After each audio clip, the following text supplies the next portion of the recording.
है guys, this is आनंद। आप देख रहे हो अपना चैनल जेस का एडियो। और मोल कॉन्सेप्ट का पहला हम सबका तो हो ही चुका है लेक्चर। अब सेकेंड लेक्चर है और इसमें हम कुछ न्यूमेरिकल्स के बारे में डिस्कस करेंगे। ओके, तो ऑलमोस्ट यही कंप्लीट हो जाए। अगर मोल कॉन्सेप्ट अगर हम सबका हो गया तो नाइन्थ का पूरा सिलेबस क्या हो रहा है, यहाँ पे फिनिश्ड हो रहा है। ओके, तो आज हम वीडियो को बिना स्किप किए हुए आप अच्छे ढंग से अगर देखते जाएंगे तो मोस्टली मैं बोल सकता हूँ कि पूरे न्यूमेरिकल्स आपके जो बुक में दिए हैं सारे आप सॉल्व कर सकते हो। ओके, क्लास नाइन्थ का है ये।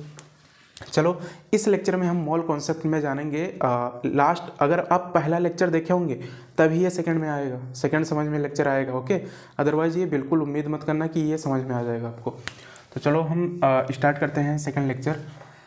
इसमें कुछ फार्मूले दिए गए हैं, इसी दो फार्मूले हैं, इस पे 2 से आप 4 इसमें बना सकते हो। ओके, और इसी बेस्ड पे हम सबका ये टोटल कंप्लीट हो जाएगा जितने न्यूमेरिकल आएंगे इसमें। चलो देखते हैं। सबसे पहले है number of moles is equal to given mass by molar mass. ये पहला है हम सबका। दूसरा है हम सबका, अच्छा इसी में अगर बना दिया जाए एक, इसमें और हम फार्मूला बना सकते हैं। जैसे पहला फार्मूला हो गया number of moles is equal to given mass by molar mass. Second अगर हम इसमें बना भी सकते हैं बहुत अच्छे तरीके से। देखो यहाँ पे दूसरा इसमें क्या हो जाएगा हम सबका, अगर मास दिया हो, क्या दिया हो, अगर मास दिया हो तो मास इज इक्वल टू होगा हम सबका, मास तो यहीं पे हम कर लेते हैं, मोलर मास इधर चला आएगा। ठीक है, तो नंबर ऑफ मोल्स इनटू क्या हो जाएगा, यहाँ पे डिवाइड में था, इधर जब मोलर मास आएगा तो मल्टीप्लाई में हो जाएगा, इनटू क्या हो जाएगा, मोलर मास। ओके, अब दूसरे अगर फार्मूले की अगर हम बात करें तो दिया रहता है कहीं कहीं नंबर ऑफ एटम और मोलिक्यूल्स। ठीक है, इसका होता है, इसका भी होता है given mass by molar mass into ये एन, ये और एन। अब ये एन का मतलब क्या है, ये एन का कुछ नहीं था, इसका मैंने आप सबको बताया था, ये अवागेड्रो नंबर था। कितना होता है 6.0। अगर आप जानते हो तो पॉज करो वीडियो, कमेंट में लिखो, मैं जरूर देखूंगा। 6.022 इंटू 10⁻⁴ कितना होता है 23। ओके, ये एक मोल का किसी का होता है, इसी को हम अवागेड्रो नंबर भी बोलते हैं या फिर कांस्टेंट इसको भी बोलते हैं। अब नेक्स्ट हम बढ़ेंगे इसमें। हम अगर आप अच्छे से अगर देखो तो इसमें हम एक फार्मूला और भी लगा सकते हैं। कैसे, ये देखो यहाँ पे given mass by molar mass को हम क्या बोलते हैं, नंबर ऑफ मोल्स। तो यहाँ भी सेम वही दिया है, गिवन मास बाई मोलर मास। ठीक है, और इनटू क्या है, अवागेड्रो नंबर है। तो given mass by molar mass को हम क्या लिख सकते हैं, नंबर ऑफ मोल्स। तो हम सब लिख सकते हैं इसको और करके हम इसको लिख सकते हैं नंबर ऑफ एटम और molecule is equal to given mass by molar mass को हम क्या लिख सकते हैं, नंबर ऑफ मोल्स। क्या लिख सकते हैं, नंबर ऑफ मोल्स इनटू क्या हो जाएगा, एन ए। एन ये बोलो या ये एन ये बोलो, एन ये बोल सकते हो या ये एन बोल सकते हो। अवागेड्रो नंबर होता है। ठीक है, अवागेड्रो आपको पता ही चल गया, फिर से लिख लो 6.022, इसको रट लेना। ठीक है, अच्छे से। और ये फार्मूला अगर कुछ दिमाग में आया होगा तो इसी के बेसिस पे हम लगा सकते हैं सवाल। ठीक है, तो चलो हम सबसे पहला क्वेश्चंस इसमें स्टार्ट करते हैं। इसको इरेज करके फिर मैं लिखता हूँ क्वेश्चंस को। ठीक है, तो ये अगर समझ में आया होगा तो इससे पहले कुछ चलो देखते हैं, हम नॉर्मल टाइप के पहले क्वेश्चंस देखेंगे। ठीक है, जो कि आपके दिमाग में आ जाए। जैसे कि आप एक शब्द होता है, तो शब्द को पढ़ने से पहले जैसे कि ये मैं लिख दूं, ये लिखा है यहाँ पे राम, आप जानते हो राम लिखा है, मैं इसको बोल सकता हूँ लड़की लिखा है। आप क्या कर सकते हो, अगर आपको ये शब्द है एक शब्द है, आप जानते हो अक्षर से मिलके बना है। पहले बेसिक किसी चीज़ का पकड़ लो, उसके बाद हम आराम से किसी भी चीज़ को पढ़ सकते हैं। तो इस अक्षर को, इस वर्ड को जानने से पहले, ठीक है, इस अक्षर को जानने से पहले आपने क्या बोलना चाह रहा था मैं, इसको जानने से पहले यानी कि शब्द को जानने से पहले आपको अक्षर का ज्ञान होना जरूरी है। ओके, मैं ही कंफ्यूज हो रहा था। तो चलो इतना अगर आपको समझ में आया होगा तो अब आगे प्रोसीड करते हैं। ओके, पहले इतना ले लो। हाँ, तो चलते हैं अपने नेक्स्ट क्वेश्चंस पे। यहाँ पे हम सबका क्वेश्चंस आ गया और बहुत इजी क्वेश्चंस है। सबसे पहले हम सबका क्वेश्चन है, इफ़ कॉस्ट ऑफ, यहाँ पे लिखा है if cost of 30 pen is ₹150। ठीक है, यहाँ पे इतना रुपया दिया है कि 30 पेन का दाम इतना दे रखा है, कॉस्ट इतना इसका है। ठीक है, 30 कलम है और 30 कलम का दाम दे रखा है 150 रुपये। Calculate cost of 5 pen. ठीक है, 5 पेन का रुपीज़ आपको। अब ये आप सोचोगे कि सर ये कैसा आप क्वेश्चन दे दो, तो मैंने पहले बोला है कि आपको बेसिक कुछ पकड़ना पड़ेगा यहाँ पे। तो चलो हम पहला सॉल्व करते हैं। यहाँ पे हम सबको गिवन क्या दे रखा था, 30 पेन, 30 पहला वाला क्वेश्चन है। ठीक है, 30 पेन का रेट आपको दिया है, ठीक है, 50 रुपीज़। तो पूछ रहा है आपसे 5 पेन का दाम कितना होगा। तो 5 पेन का हमको नहीं पता तो कितना मान लेते हैं, x रुपीज़ मान लेते हैं। ठीक है, अब x इज इक्वल टू क्या हो जाएगा, x इज इक्वल टू 150। यहाँ देखो कैलकुलेट करना आपको आना चाहिए। देखो पेन के नीचे पेन, रुपीज़ के नीचे रुपीज़, ये बहुत अच्छा ट्रिक है। पेन के नीचे पेन, रुपीज़ के नीचे रुपीज़। तो 30 इंटू क्या हो जाएगा 5। इसको ध्यान से सुन लेना, अपने अपने तरीके से इसको लगाने के बहुत तरीके हैं, आप जानते भी हो, आई नो। ठीक है, लेकिन यहाँ पे कैसे किया जा रहा है इसको समझ लो। पेन के नीचे पेन, रुपीज़ के नीचे रुपीज़। अभी जैसे दूसरे में लगेगा तो मोल के नीचे मोल और ग्राम के नीचे ग्राम, जो भी अभी आएगा।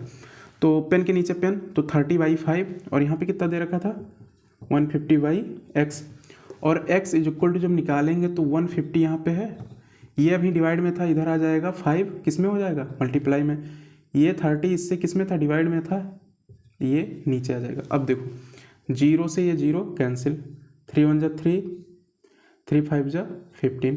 तो x इज इक्वल टू कितने रुपीज़ निकल के आए हैं, 5 5 जा 25। यानी कि 5 पेन के दाम हमारे कितने रुपीज़ होंगे, 25 रुपीज़। ये हो गया, ये तो पहला हो गया। अब बात करेंगे हम दूसरा। ठीक है, देख लो यहाँ फिर से बोल रहा हूँ, पेन के नीचे पेन, रुपीज़ के नीचे रुपीज़। अब दूसरा क्वेश्चन हम सबका है। ठीक है, देखो दूसरा यहाँ पे क्या बोल रहा है, if 1 mole of sodium atom is 23 gram, calculate mass of 0.2 moles of sodium atom. यहाँ पे ये बोल रहा है कि 1 मोल कितना, ये दूसरे का है। ठीक है, दूसरे का हम सॉल्व करेंगे। यहाँ पे देखो, यहाँ पे दे रखा है 1 मोल सोडियम एटम का यहाँ पे दे रखा है 23 ग्राम। ठीक है, इफ़ यहाँ पे दे रखा है 1 मोल ऑफ सोडियम एटम का दे रखा है यहाँ पे कितना 23 ग्राम। तो इसमें आपको पूछ रहा है calculate mass of 0.2 moles of sodium atom. यहाँ पे कितना पूछा है, 0.2 मोल्स ऑफ सोडियम एटम का मास कितना होगा। तो हम जानते हैं 0.2 कितना दे रखा है, 0.2 मोल किसका पूछा है, सोडियम का। कितना होगा तो हमको नहीं पता है, मास निकालना है, तो इसको मान लेते हैं x ग्राम। कितना ग्राम, x ग्राम इसको मान लेते हैं।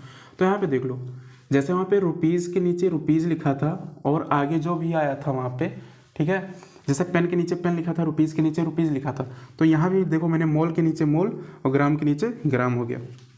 आप देखो 1/0.2 हो जाएगा इज इक्वल टू, अरे इसका बाई ये है, ठीक है, बटे ये है और इसका बटे ये, 23/x। अब x इज इक्वल टू, जानते हो 23 तो वहीं पे रहेगा, ये डिवाइड में है, इधर आएगा किस में हो जाएगा, मल्टीप्लाई में। अब देखो x इज इक्वल टू हम सबका कितना आ जाएगा, 23 दूना 46। अब चूंकि एक पॉइंट के बाद यहाँ पे 0 लगा है, एक अंक के बाद लगा है, तो यहाँ पे हम लगा देंगे। तो यहाँ पे इतना ग्राम क्या आ गया, 0.2 मोल सोडियम एटम का 4.6 ग्राम क्या आ गया है, इसका मास आ गया है। ठीक है, तो आई होप ये भी क्वेश्चन समझ में आया होगा। अब नेक्स्ट प्रोसीड करेंगे आगे, दूसरा क्वेश्चन देते हैं फिर करेंगे आप सब। हाँ तो चलो बच्चों आगे बढ़ते हैं। ठीक है, चलो यहाँ पे देखते हैं। एक क्वेश्चन हम सबका नेक्स्ट है, ठीक है। मैंने वीडियो पॉज करके दूसरा दे दिया क्वेश्चन, ठीक है। अगर आप सब प्रोसेस अगर जान चुके हो तो इसको बहुत इजी वे में लगा सकते हो।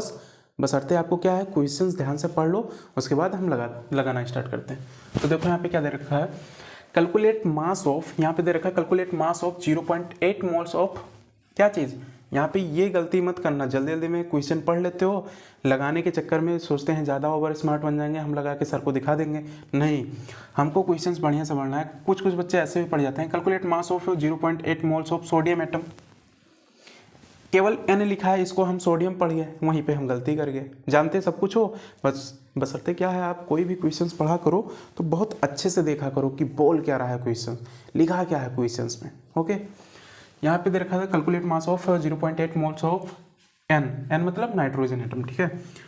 चलो पहला का हम सॉल्व करते हैं। यहाँ पे ये बोल रखा है हम सबको 0.8 मोल्स ऑफ सोडियम एटम में मास कितना होगा, यही कैलकुलेट करना है हम सबको। तो चलो देखते हैं। सबसे पहला हम जानते हैं 1 मोल्स ऑफ नाइट्रोजन एटम में कितने ग्राम होते हैं, 1 मोल में।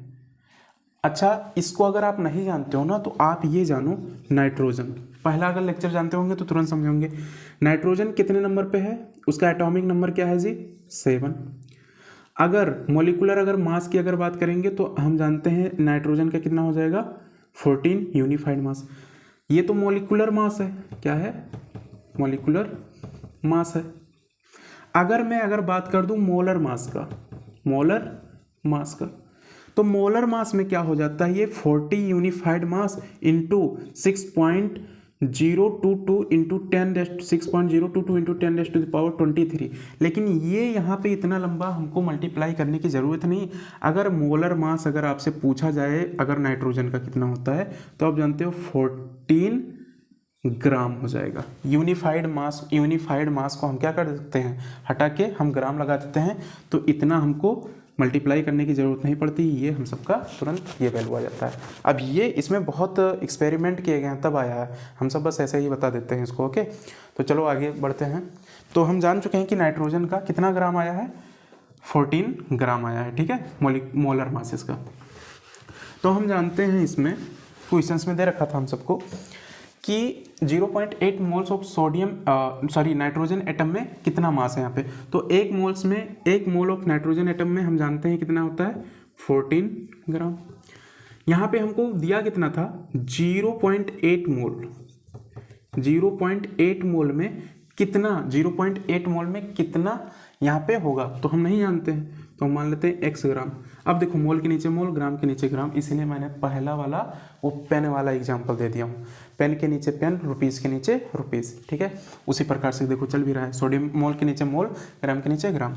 तो x इज इक्वल टू, यहाँ पे हम ऐसे इसको सॉल्व कर लेते हैं अच्छे तरीके से कि अगर कोई कॉपी आपका अगर चेक करे तो वो बिल्कुल 1/0.8 14/x।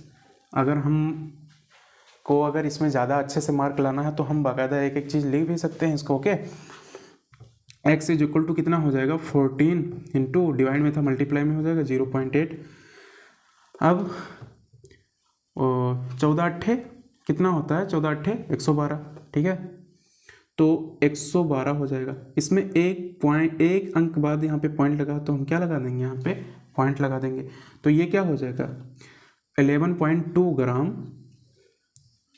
ये किसका एग्जाम्पल किसका इसमें आ गया, कहाँ पे था, 0.8 मोल्स ऑफ नाइट्रोजन एटम का मास कितना होगा, 11.2 ग्राम हो जाएगा, ठीक है। तो ये हो गया।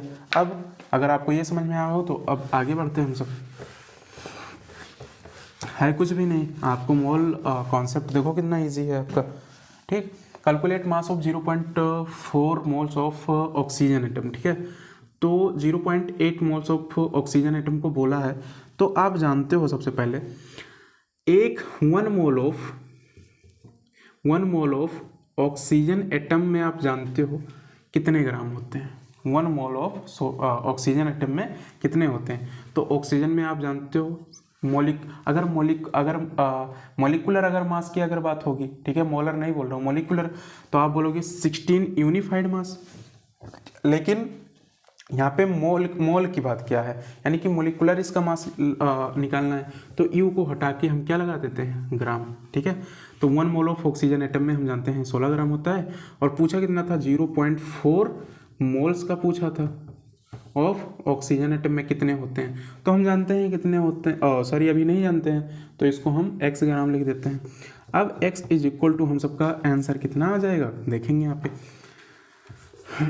1/0.4 इज इक्वल टू 16/x, और x इज इक्वल टू कितना हो जाएगा, 16 इंटू डिवाइड में था मल्टीप्लाई में 0.4, 16 चौका 64।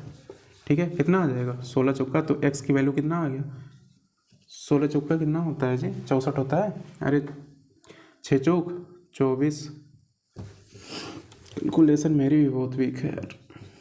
6 चौक 24 और 4 के 4 4 2 6, हाँ तो 16 चौका 64, तो 0.6.4 क्या आ गया ये ग्राम, ये हम सबका आंसर हो गया। ठीक है, तो मास इसका आपको पता हो गया होगा कि 0.4 मोल्स ऑफ ऑक्सीजन एटम का मास कितना होगा, 6.4 ग्राम हो गया। ठीक है, तो आई होप ये भी समझ में आया होगा। अब नेक्स्ट आगे प्रोसीड करते हैं। ओके, हाँ गाइस, तो आते हैं अपने नए सवाल पे। आप जितना पीछे मैंने बताया आप उतना तो समझ गए होंगे, आई होप बिल्कुल समझ में आया होगा, नो डाउट। अब हम आगे प्रोसीड करेंगे, तो ये ऐसे आपको नहीं तुरंत नहीं लगा देना है। ठीक है, इस पे सर बोलते हैं या मैम बोलते हैं, जहाँ से भी आप पढ़ते हो, बोलते हैं फार्मूला लगाओ, तो हमको फार्मूला लगाना पड़ता है। तो यहाँ पे दिया हुआ है क्वेश्चन हम सबका, यहाँ पे है कैलकुलेट नंबर ऑफ मोल्स इन, सबसे पहला दिया है question 46 gram of sodium atom, 46 gram of sodium atom, और निकालना क्या है, नंबर ऑफ मोल्स। तो मैंने आपको एक फार्मूला आपको बेटा आप सबको बताया है, आप जानते हैं number of moles is equal to होता है गिवन मास, और बाई क्या होता है, मोलर मास। ये हम सबका पहला फार्मूला था। तो यहाँ पे पूछा है नंबर ऑफ मोल्स ही पूछा था हम सबको। ओके, तो नंबर ऑफ मोल्स यहाँ पे देखो, पहला अगर हम क्वेश्चंस लगाए भी, पहला वाला ये वाला उठाते हैं हम। ठीक है, तो नंबर ऑफ मोल्स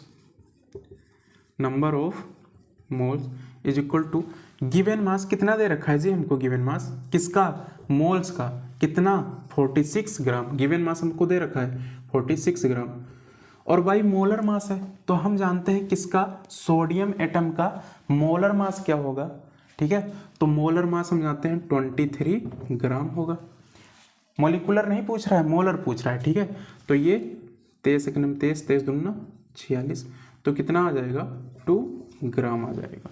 ठीक है, तो यहाँ पे 46 ग्राम ऑफ सोडियम एटम का नंबर ऑफ मोल्स में कितना आएगा, नंबर ऑफ मोल्स इसका हो जाएगा 2 ग्राम।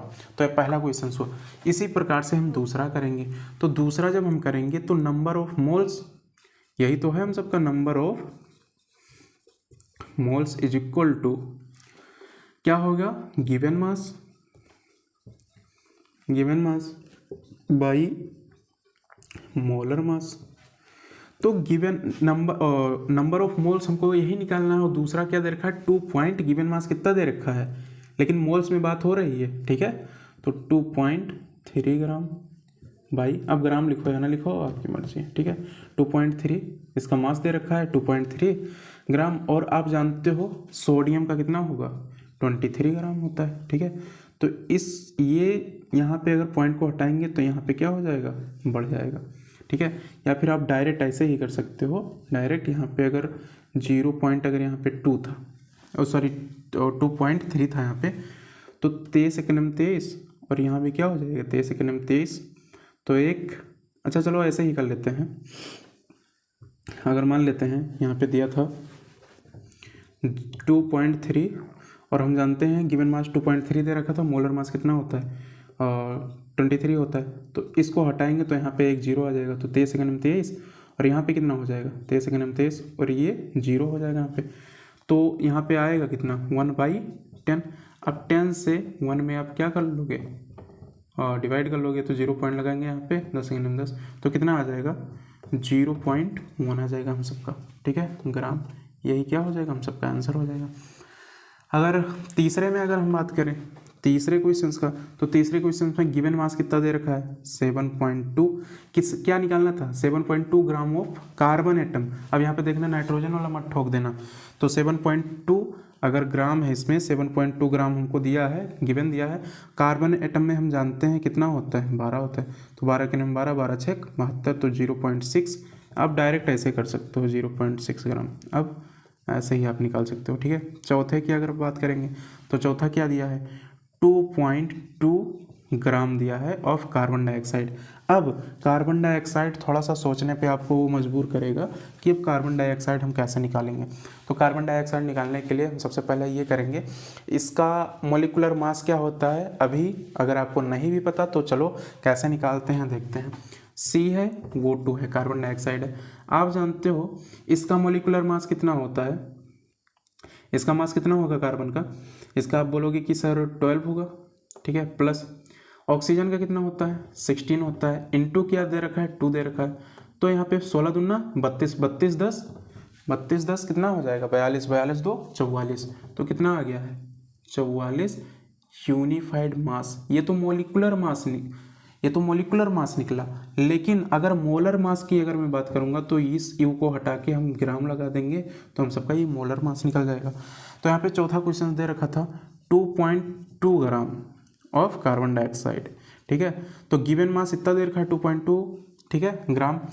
और नीचे क्या हो जाएगा मोलर मास कितना हो जाएगा उसका कार्बन डाइऑक्साइड का, अभी हम निकाले हैं 4.4। तो इससे हम क्या करते हैं, इसको हम पॉइंट को हटाएंगे, इसको अगर हटा देंगे तो यहाँ पे 0 आ जाएगा। तो 22 सेकंड 22 22 दूना 44, ठीक है, और एक 0 आ जाएगा। तो कितना आ गया वहाँ पे 1/20। अब इसको आप डिवाइड कर लेंगे। डिवाइड कैसे करेंगे देख लो, ये भी देख लो। हम यहाँ पे कितना था, एक था, 0 पॉइंट लगाएंगे तो यहाँ पे 10 हो जाएगा, ठीक। एक 0 हम और बढ़ा सकते हैं, तो 20 पंचे 100, ये कैंसिल। तो यहाँ पे कितना आ जाएगा 0.5 ग्राम। ये हो गया हम सबका, ठीक है। तो आई होप ये भी समझ में आया होगा। अब आगे हम प्रोसीड करेंगे। ये तो नंबर ऑफ मोल्स हम निकाल रहे थे अभी। अब अगर दे देगा आपको कि इसमें से आप बताओ, अब ये बात करेगा जैसे कि नंबर ऑफ मोल्स अभी तक निकाल लेते हैं। अब अगर मास की अगर बात कर दे तो मास में हम घुमा देंगे तुरंत क्वेश्चन सभी, ठीक है। आगे देखते हैं हम कैसे करेंगे। चलो अब नेक्स्ट क्वेश्चन पे प्रोसीड करें। देखो क्या आ गया, कैलकुलेट मास ऑफ, पहला question 4 moles of sodium atom. अब यहाँ पे क्या बोल रहा है, यहाँ पे फोकस करना, मास बोल रहा है, ठीक है। तो हम जानते हैं सबसे पहले फार्मूले में से इसको आएगा। कैसे आएंगे, कैसे लाते हैं इसको, चलो देखते हैं। यहाँ पे मैंने आपको पहले ही फार्मूला बता रखा है, अगर आप जानते हैं तो तुरंत आप कर लेंगे, ठीक है। तो यहाँ पे मैंने बोला था number of moles is equal to होता है given mass by molar mass. यहाँ पे पूछा क्या है, मास पूछा है, तो ये चीज़ मास पूछ रहा है, ठीक है। तो मास इज इक्वल टू क्या हो जाएगा, नंबर ऑफ मोल्स, ये डिवाइड में है तो इधर आ जाएगा, तो मल्टीप्लाई में हो जाएगा। तो नंबर ऑफ मोल्स इनटू क्या हो जाएगा, मोलर मास, इनटू मोलर मास हो जाएगा हम सबका, ओके। तो मास सबसे पहले की अगर हम बात करेंगे तो मास अगर निकालेंगे, मास किसका, पहला दे रखा है यहाँ पे 4 मोल्स ऑफ सोडियम एटम। तो नंबर ऑफ मोल्स कितना दे रखा है यहाँ पे 4, दिख रहा है आपको 4। तो नंबर ऑफ मोल्स यहाँ पे 4 दे रखा है, इनटू मोलर मास यहाँ पे क्या हो जाएगा। अगर मोलर मास की अगर हम बात करेंगे, ये मोलर मास हम सबका क्या हो जाएगा। तो मोलर मास किसका, सोडियम का। तो सोडियम का हम मोलर मास नहीं जानते हैं क्या, जानते हैं जरूर, कितना होता है 23, ठीक है। अब चाहे मोलिकुलर इसको मास बोल दो चाहे मोलर मास, बशर्ते क्या, अगर मोलिकुलर मास अगर बोलोगे तो यूनिफाइड में आएगा, ठीक है। अगर मोलर मास अगर बोलोगे तो यू हट जाएगा और यहाँ पे क्या लग जाएगा, जी, ग्राम लग जाएगा। बात समझ में आ रही है। तो यहाँ पे मोलर मास पूछा था तो 23 हो गया, ठीक है। तो मास इज इक्वल टू क्या आ जाएगा, इतना ईजी है, मैं तो मल्टीप्लाई बताऊंगा नहीं, आपको आता है, लगा लो, ठीक है। 4 3 12, 12 का 2, 4 2 8 1 9, ठीक है। तो कितना आ गया, ये मास इसका इतने ग्राम में आ गया। ठीक है, पहले का कितना आया, number of moles of sodium atom का मास कितना आया, 4 मोल्स ऑफ सोडियम एटम का मास कितना रखा है हम सबका, 42 ग्राम आ गया। दूसरे का अगर मैं ऐसे अगर बात करूं, दूसरा क्या है, 0.4 मोल्स ऑफ नाइट्रोजन। ठीक है, कितना दे रखा है, नंबर ऑफ मोल्स कितना दे रखा है, 0.4। और आप जानते हो सोडियम एटम का मोलिकुलर मास कितना होता है, अगेन 23।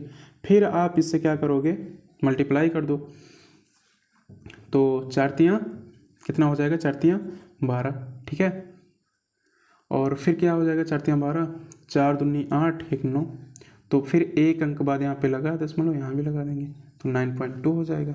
ये भी क्या हो गया इसका 0.4 मोल्स का, ये हम सबका आ गया। ठीक है, तीसरा भी ऐसा देंगे, 5 मोल्स ऑफ कार्बन डाइऑक्साइड। ठीक है, अब कार्बन डाइऑक्साइड की बात कर रहा है, तो हम जानते हैं फार्मूला क्या होता है, मास इज इक्वल टू, यहाँ पे मास इज इक्वल टू क्या हो जाएगा हम सबका, नंबर ऑफ मोल्स जो कि हम सबको गिवन है। ठीक है, इनटू क्या हो जाएगा, मोलर मास। अब नंबर ऑफ मोल्स कितना दे रखा है हम सबको, कितना, 5 मोल्स, कितना, 5 मोल्स। मोलिकुलर मास क्या होगा किसका, कार्बन डाइऑक्साइड का। तो मोलिकुलर मास मोलर मास कितना है, तो CO2 मैंने जैसा कि बताया था, कार्बन का कितना होता है, 12 होता है, प्लस का 16 इसका होता है, ऑक्सीजन का इंटू 2 कर देंगे, 16 दूना 32 हो जाएगा, प्लस 12, तो 32 12 कितना हो जाएगा, 44 क्या आ जाएगा, ग्राम आएगा। ठीक है, तो यहाँ पे 44 ग्राम हो गया, निकाल लो इसको, 5 चौक 20, 5 चौक 20, 2 22, इतना ग्राम हो जाएगा इसका। ठीक है, यानी कि 5 मोल्स ऑफ कार्बन डाइऑक्साइड का मास कितना हो जाएगा, 220 ग्राम हो जाएगा। ये किसका था, ये तीसरा वाला क्वेश्चन था। चौथे का अगर इसी प्रकार से अगर हम बात करेंगे, तो चौथा कैसे हो जाएगा, mass equal to number of moles into molar mass. तो हमको यहाँ पे क्या दे रखा है, सबसे पहले देखो यहाँ पे नंबर ऑफ मोल्स दे रखा है 10 मोल्स, कितना, 10 मोल्स इनटू का ऑक्सीजन है, तो ऑक्सीजन का आप जानते हो, यहाँ पे अगर कार्बन डाइऑक्साइड को अगर हटा दिया जाए तो यहाँ पे है, तो कितना हो जाएगा, 16 आप जानते हो, और इंटू 2 से मल्टीप्लाई कर देंगे, 16 दूना 32, ये 32 है, जो भी इसका करेंगे आंसर आ जाएगा। फिर इसका, फिर यहाँ पे दिया 20 मोल्स ऑफ नाइट्रोजन एटम। ठीक है, 20 मोल्स ऑफ नाइट्रोजन एटम का बताओ मास क्या होगा। तो चलो हम देखते हैं, नाइट्रोजन का हम सबसे पहले निकालेंगे। तो नाइट्रोजन, यहाँ पे 2 नाइट्रोजन है, तो एक नाइट्रोजन का अगर हम निकाल दें ऐसे करके, नाइट्रोजन का आप जानते हो मोलर मास क्या होता है, आप बोलोगे 14 ग्राम होता है। ठीक है, लेकिन यहाँ पे दे कितना रखा था, 2 नाइट्रोजन, तो इसका भी अगेन 40 होगा, तो 14 दूना कितना हो जाएगा दोनों का, 14 दूना 28 ग्राम हो जाएगा। तो नंबर ऑफ मोल्स हम सबको गिवन ही है, नंबर ऑफ मोल्स 20 इंटू क्या हो जाएगा, 28। ठीक है, 28 हो गया, जितना करो उतना ग्राम में क्या हो जाएगा, इसका आंसर आ जाएगा। अगेन ये हम सबका हो गया। ठीक है, तो हम जानेंगे कि मास कैसे निकालते हैं, number of moles into molar मास हो गया हम सबका।